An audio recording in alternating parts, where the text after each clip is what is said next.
एक समय की बात है, एक धर्मात्मा राजा ने अपने राज्य में एक अनोखी चुनौती रखी। उन्होंने घोषणा की कि जो कोई भी सच्चाई के साथ पूरा जीवन जीता होगा, उसे अपार धन और सम्मान नवाजा जाएगा।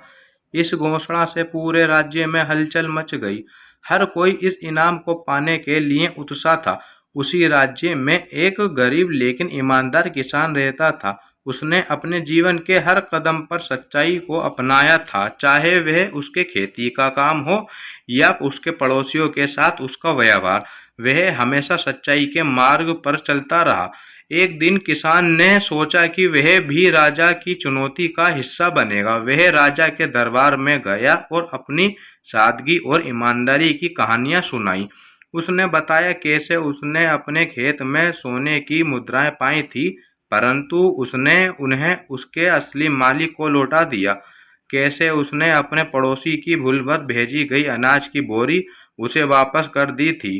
राजा उसकी कहानियों से प्रभावित हुए। उन्होंने महसूस किया कि किसान ने न केवल शब्दों में बल्कि कर्मों में भी सच्चाई को अपनाया था। राजा ने उसे इनाम के रूप में सोने के सिक्के, नई भूमि और राज्य में सम्मानित स्थान दिया और आश्वासन दिया कि उसकी सच्चाई और ईमानदारी का राज्य भर में गुणगान किया जाएगा।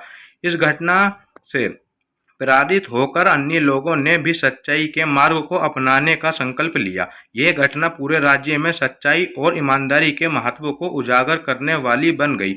लोगों ने समझा कि भले ही सच्चाई का मार्ग कठिन हो, परंतु उसके परिणाम हमेशा शुभ और संतोषजनक होते हैं। नैतिक शिक्षा।